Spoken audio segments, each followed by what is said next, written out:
Hey everybody, it's Meredith. I'm coming to you today after having just finished a project I am calling My Bag of Waiting. It's an Elizabethan sweet bag that I started doing research on actually back in 2009. My boyfriend at the time had gone off to boot camp and I needed something to do that summer, so I started learning how to do embroidery. And at the end of the summer, I wasn't done. I was also working part-time. I was in college.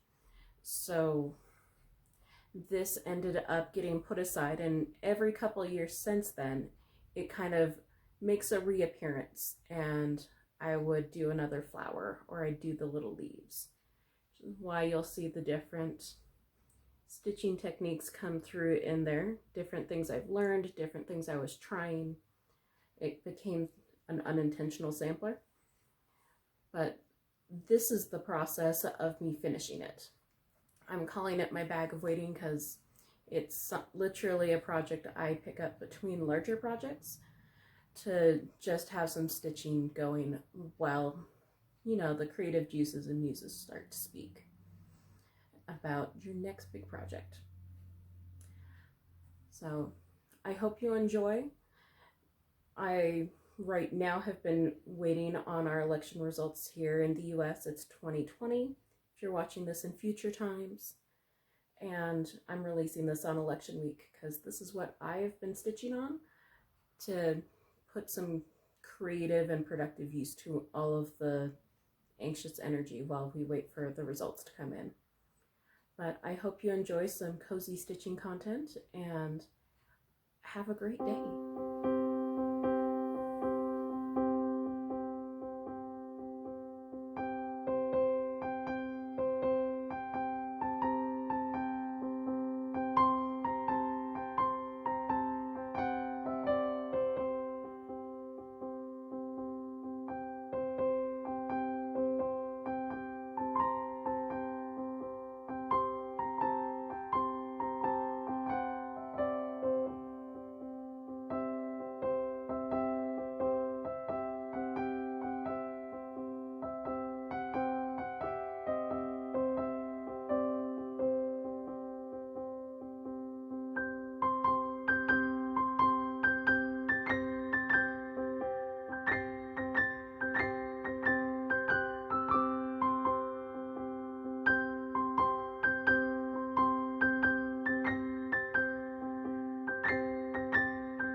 So to fill you guys in a bit on the stitches we're using on here, it started out as me trying to learn how to do tent stitch, which is a version of cross stitching where you only do half of it. Those are some of the thicker, chunkier stitches you're seeing on the little quatrefoil, the tansy, the carnation. Later on, I learned how to do split stitch, and that became the leaves and the little pea pod down there at the bottom, as well as couching. So this was my first couching project, and I couched out some vines. And the background fill is what really has taken the longest. So that was completely a hodgepodge of different threads. I think I filled it in with stem stitch at one point. I did long and short stitch. I did split stitch. It really just depended on what year I had picked it up, what I had been working on, and eventually me attempting to replicate what I had previously done. And up at the top, we've got a lovely little piece of finger loop braid. You'll find things like this at Five Bows Departed. It's a wonderful, wonderful medieval manual on how to do braids of all sorts of different types. I'll link that down in the description. And these lovely little plate things. By the 16th century, we did have what are the precursors to medieval the precursors to sequins. So these guys are flat little sheets of brass with a hole that got punched in the middle. And then you just stitch them down.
Bit of history on sweet bags.